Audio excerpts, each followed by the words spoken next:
Hey, what's going on, everybody? Brent Hyden here, coming at you on this Tuesday morning with 6 games to talk about around the NBA. A quick reminder before we hop in, MLB content, projections, and Discord, all that good stuff is up for sale. If you're already a NBA subscriber, I'm offering a pretty hefty discount to you guys for being repeat subs through across multiple sports. If you're not already signed up for my NBA daily content projections and all that good stuff, I still have a little bit of a value for you if you sign up between now and opening day, which is just like 9 days away. You will get NBA free for the rest of the season. So you definitely want to make sure you're hopping on that train. If you're not following me on Twitter, you can hit that follow button over on the Twitter machine. My Twitter handle at BrentHyden1 is in the description down below. And while you're doing that, you can send me a direct message to find out how you can get access to my daily content, projections, and all of that good stuff. But let's just go ahead and hop into the games here. The first game we're going to talk about is Philly and Charlotte.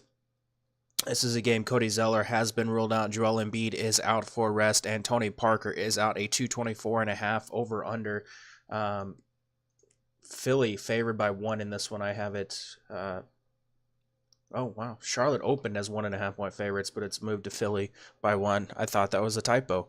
That's kind of weird. Anyways, it is going to be Boban night for the for you DraftKings users. If you play over on FanDuel, well, you're shit out of luck because they priced up Boban to like $6,000, and well, you're not really playing Boban at 6,800.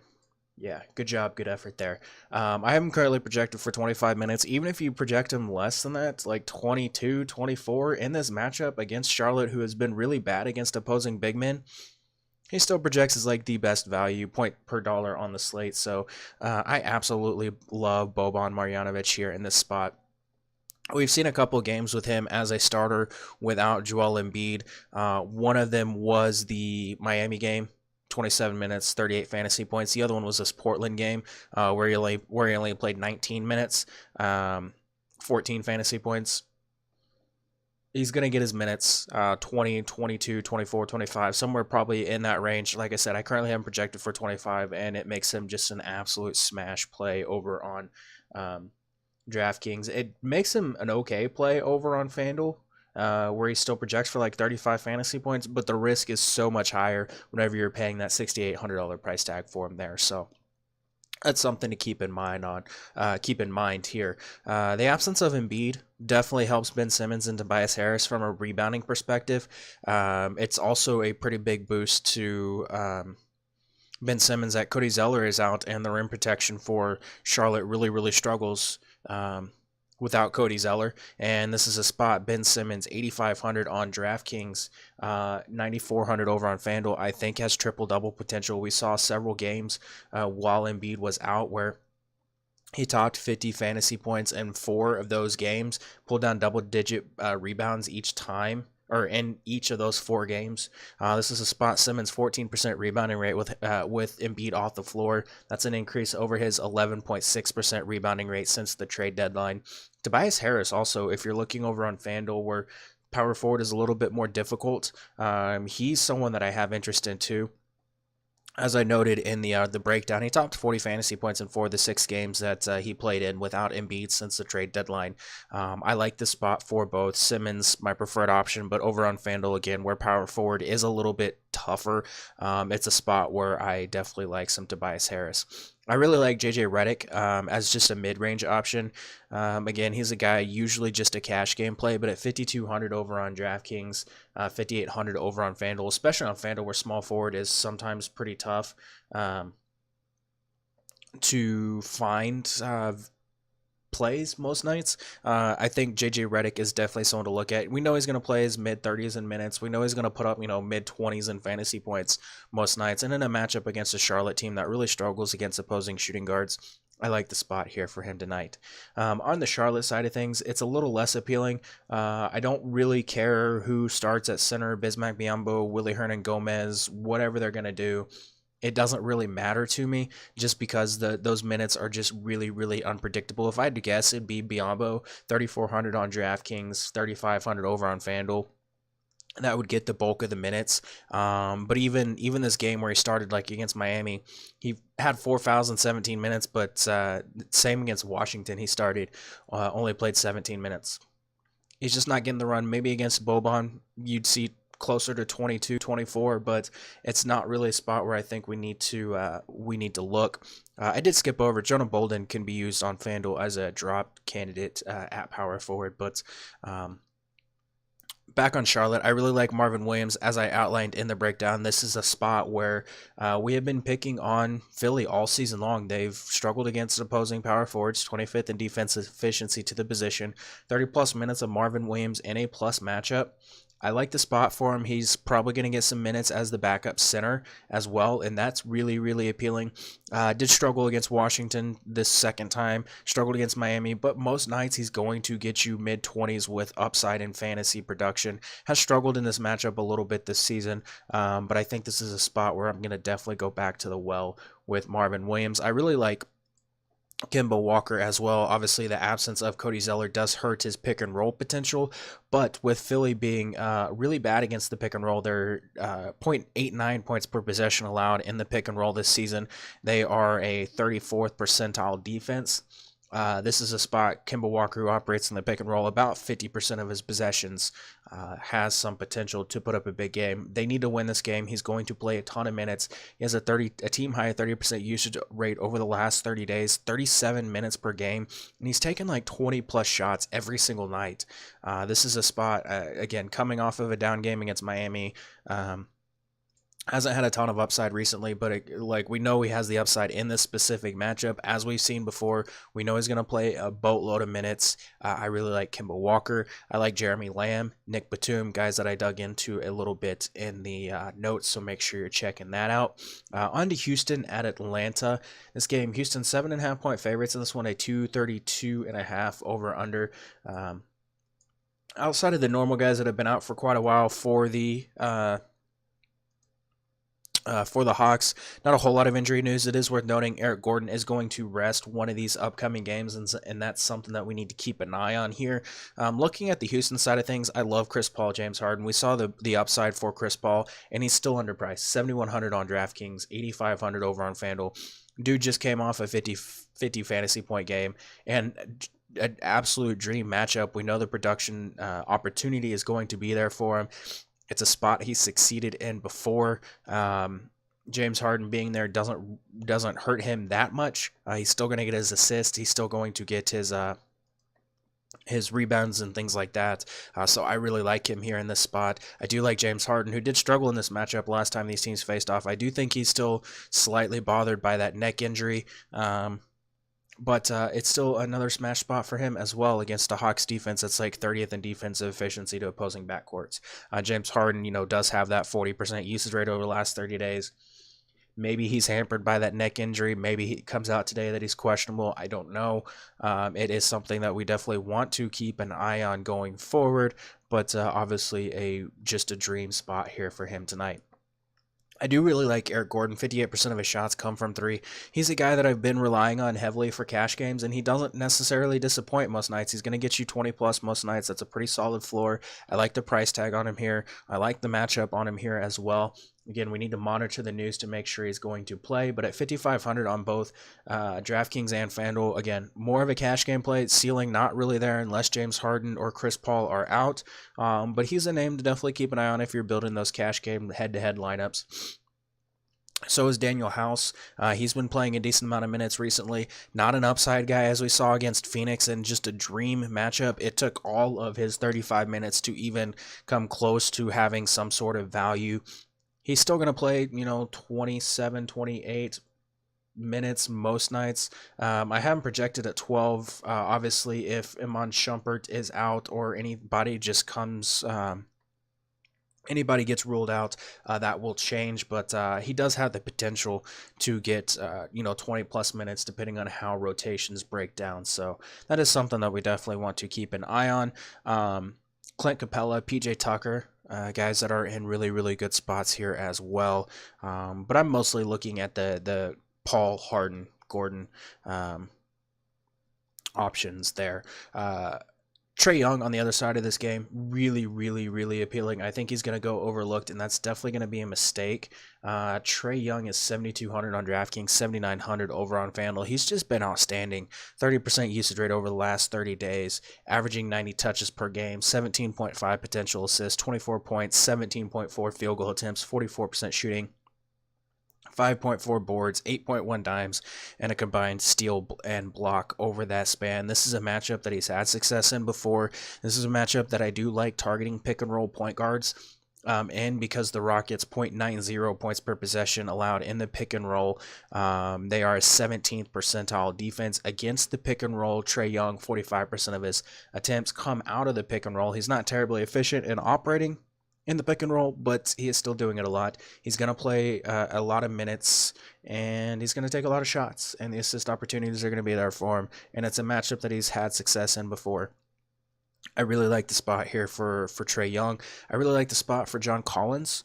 He's another guy that, especially over on FanDuel, where power forward really, really sucks to try and build around tonight. 8,600, a little pricey, but the upside's there. 7,500 on DraftKings.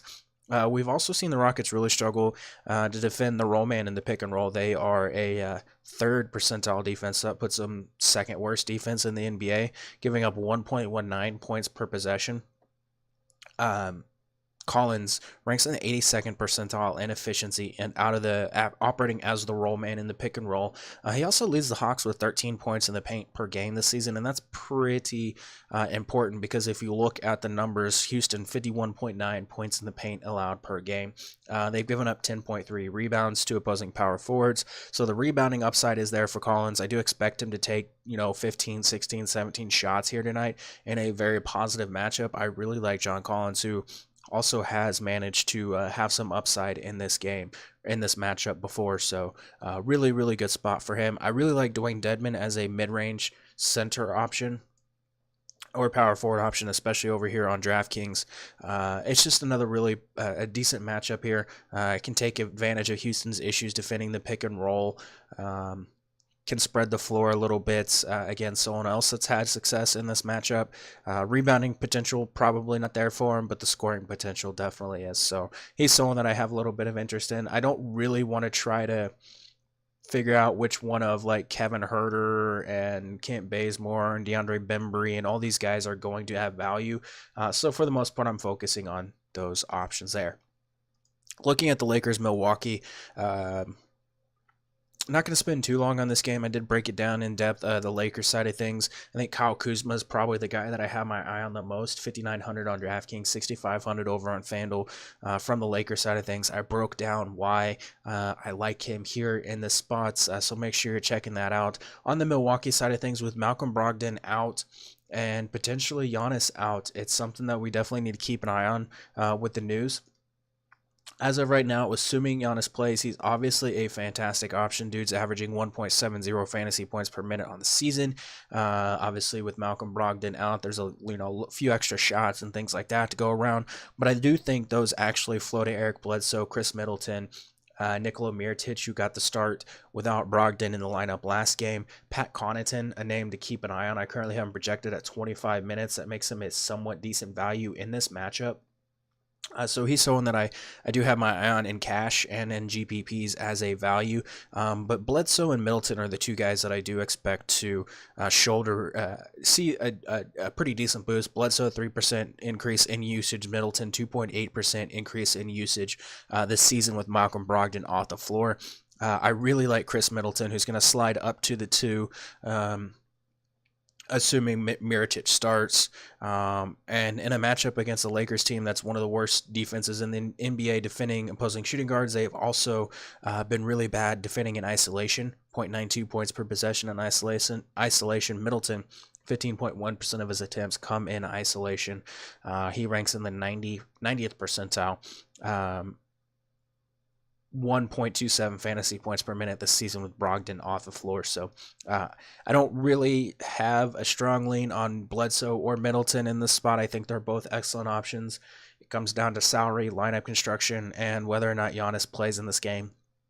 So that's something that we're going to have to keep an eye on.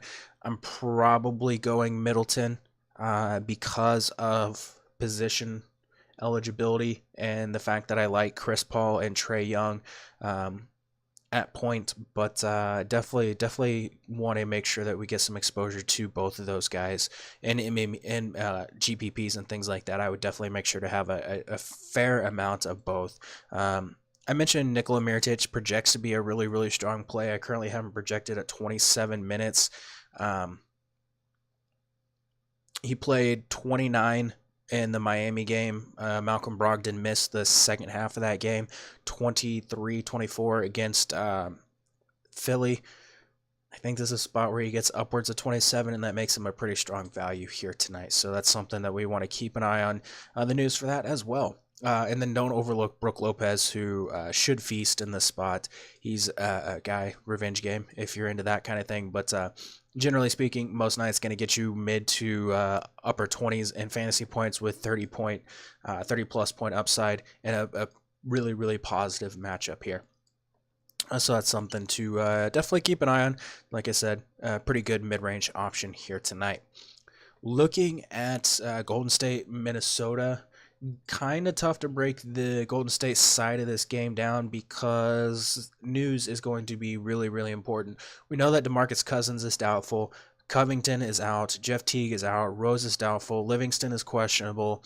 Andre Iguodala is questionable. Luol Deng is doubtful, and Jacob Evans is questionable. Golden State's only 5.5 point favorites in this one with a 226.5 over under. This is going to be I think Golden State has 4 or 5 games this week. They're in the middle of a pretty lengthy road trip. They're in the middle. This is actually the 4th game, I think, of their road trip. They're 2-1 already on this 4-game road trip. Kerr did indicate that there was a chance that we could see Curry and maybe Green or Klay Thompson rest at some point during this road trip. That's something to keep an eye on, and it's going to impact who we like and don't like from this game. I really think that's, Durant, Green, Curry, Klay, all guys that are in play in this spot without any news. I would lean towards Kevin Durant at 8,900 on DraftKings, 9,500 over on FanDuel, mostly because of the matchup. We know Minnesota really bad against opposing small forwards on the season. 45% shooting allowed to the position, 39% from 3. They struggle against spot-up shooters, 1.04 points per possession, 2 spot-up shooters. Durant most nights going to be a pretty strong floor option. Has struggled a little bit recently. This Phoenix game being one of those games where he didn't really get the 40 fantasy point floor. Boston, San Antonio. But most nights he's going to get you, 40 plus fantasy points, and 8,900 for Kevin Durant is just way too cheap. I do think Klay Thompson is definitely in play, especially in GPPs. We've seen a decent amount of shot attempts, and without Cousins there, he's obviously going to get a boost in his field goal attempt potential. Did struggle against San Antonio, but this is a pretty positive matchup for him as well. As I noted in the notes, Wolves 23rd in defensive efficiency to shooting guards. We like him in tournaments most nights anyways, but if Durant or Green or Curry were to miss this game, currently none of those guys listed as questionable, just trying to read through some tea leaves here, it would be a big boost to him. Curry, as I mentioned, really good spot. 13% of his possessions are spot ups. We know the Wolves really bad against opposing 3-point shooters. Are giving up like 37.6% shooting on the season. Curry has 50 plus fantasy points in back-to-back games. One of those games without Durant, of course, but really good spot for him, who has been really good in this matchup this season. Draymond Green, 6,300 price tag up a little bit. Production still just really bad. Rebounding hasn't been there for him. This is a spot where I'd be willing to go back to the well here on a cheap Draymond Green as well. On the Minnesota side of things, right now waiting on Derrick Rose news, who is doubtful. I don't really care if he plays. As I put in the notes, I didn't really care 24 hours ago when I wrote up this game whether or not Teague, Rose, anybody was out, because Karl-Anthony Towns was already just an outstanding play. He has a 34% usage rate, averaging 1.74 fantasy points per minute over the last 30 days. So it's really hard to see him getting an even bigger boost with those guys off the floor. And it doesn't really matter. Like 1.74 fantasy points per minute, that's a shit ton of fantasy production. So any boost on top of that is just icing on the cake. So, um, someone from Beaver Dam, Wisconsin calling me. But anyways, I like the matchup for him, especially without Cousins there. Warriors 18th in defensive efficiency to opposing centers on the season. Their issues they struggle to defend the roll man and the rim. They're allowing opponents to shoot 65% at the rim. And they're giving up 1.19 points per possession to the roll man in the pick and roll. It's a pretty big boost to Karl-Anthony Towns, 9,700 on DraftKings. I love the spot here for Karl-Anthony Towns at that price tag. He's 11-2 on FanDuel. It's a little less appealing, but the floor is there for him. 29 minutes against Houston, still put up almost 50 fantasy points. 27 minutes against Utah, 50 fantasy points. I see him getting like 50 plus in this spot here tonight. So he's really the only guy outside of Tyus Jones that I have much interest in. Jones at 5,200. Price tag is a little bit high, 4,700 on FanDuel. It's a better price tag there. Struggled against Houston. I don't expect him to go 0-6 most nights, and there is some steal upside in this matchup. So definitely think we want to get some exposure there. You can look at Wiggins, Okogie, guys like that in tournaments. Yeah, that's about it there. Looking at Brooklyn, Sacramento. Sacramento 4-point favorites in this game. Brooklyn's still just a crapshoot most nights. It is worth noting that we have seen the last couple of games that the backcourt duo of D'Angelo Russell, Spencer Dinwiddie playing minutes together. Both have seen 30-plus minutes, I think, in two of the 4 games since Dinwiddie returned. That's something to keep an eye on. It was the Clippers game and the Atlanta game that they both saw 30 minutes combined or together. I generally will lean Dinwiddie because of the lower price tag. The ceiling is higher on Russell, so that's something to keep an eye on. His ability to get to the rim and his isolation offense is a little bit of a boost here against a Kings team that struggles to defend the rim and gives up almost 1 point per possession in isolation. Again, I give the slight edge to Dinwiddie. Projections like Russell a little bit more, so do with that what you will. I'm fine with Joe Harris being used in all formats with Allen Crabbe being out. That's going to help his minutes. It's going to help the minutes of Karis LeVert, Damari Carroll. Guys like that. Karis LeVert projects to be a really, really strong play. Has been really, really struggling since returning from his injury, but price tag is cheap. Opportunities there. He's a guy does score at the rim a lot, and against a poor rim protection team, that's good. So Karis LeVert is someone that I would definitely be getting some tournament exposure to. Damari Carroll, as I mentioned, you can get some exposure there. Jarrett Allen at 5,500 on DraftKings is pretty interesting. The spot for him is good. We know King's really bad against opposing centers, giving up a lot of rebounds, a lot of points in the paint. Minutes always a little bit of a worry for Jarrett Allen, but if we can get him close to this 30-minute mark in a positive matchup, I like the potential for him here. Ed Davis, always a really, really good punt option. Going to get you right around 18 minutes most nights. I mean, if you just look 18, 18, 18, 18, like 18 minutes. 18 minutes of him in this spot projects him for almost 20 fantasy points. If he gets a couple extra minutes, that's a little bit of a cookie for him there. So Ed Davis, an interesting value option there. I will leave the Sacramento part for you guys to check out in the breakdown.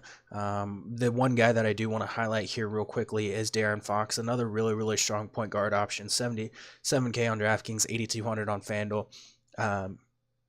Brooklyn's decent against opposing point guards, but they're the league's worst defense against the pick and roll, allowing 0.94 points per possession to the pick and roll ball handler. De'Aaron Fox, 41% of his possessions come out of the pick and roll. He ranks in the 70th percentile in efficiency. 43% of his shots come in the paint or mid-range. That's a spot where we love to target shooters against the Nets. De'Aaron Fox at 7K on DraftKings, way too cheap, I think. Should be, 72, 73, 74, 7,500. This is a matchup that I do like him in. Minutes should be there in a close game. So, yeah, I love me some De'Aaron Fox in this spot. Last game of the night, Indiana and the Clippers. I'm going to focus on the Indiana side of things. Clippers, you can check the notes. There's not a whole lot to like about the Clippers in this spot. But on the Indiana side of things, the guys that I'm mostly looking at, Miles Turner. Love matchup. Love the matchup here for Miles Turner. We know, the Clippers really bad against opposing centers. And the thing to note with Miles Turner is the minutes. Over 30 minutes in 4 straight games now. That's really, really, really important because, the minutes have always been an issue for Miles Turner. I'm not going to go back and quote like the 30 plus and what, like 8 of or 7 of his last 10 because some of those games were without Sabonis. But in a very, very positive matchup for Miles Turner, I like the spot for him. There's some block upside for him as well. We know there's a lot of guys on the Clippers that take a lot of their shots at the rim, so that's going to raise the ceiling for Miles Turner, who is probably my favorite center option on the slate at 6,200. I do really like Darren Collison. Struggled a little bit against Portland, a little bit against Denver. The minutes have been there for him most nights. Really, really positive matchup for him as well, averaging 1.06 points, fantasy points per minute over the last 30 days. Has topped 30 fantasy points, I guess. Now would be 5 of his last 10. Was 6 of his last 10 last night. The Clippers, another really bad pick and roll defense, 13th percentile, 0.90 points per possession to the pick and roll. 35% of his possessions come out of the pick and roll. I really like Darren Collison. I think Bojan Bogdanovic, Thaddeus Young, guys we can look at in cash and tournaments if you want. Bojan 5,900. Not a great matchup for him, but he's still a guy, going to get you your 13, 14, 15 shots most nights. Has the 20 plus point upside, almost 30% usage rate over the last 30 days.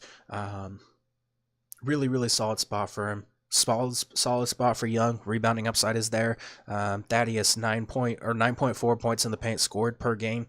Clippers over 50 points in the paint allowed to opponents this season. So I like Thaddeus Young as well. Just another cheaper way to get exposure in this matchup. Had a huge game against him last time out. So on FanDuel, where power forward sucks at 6,300, I would be willing to go to some Thaddeus Young in that spot. But as I mentioned, Clippers side, you're looking at like Lou Williams probably, and that's maybe Danilo Gallinari, and that's probably it. But I dug into their matchups a little bit in the notes, so make sure you're giving that a read. And yeah, good luck in your contest tonight. I will see you guys tomorrow. We have 9 games on tomorrow's slate.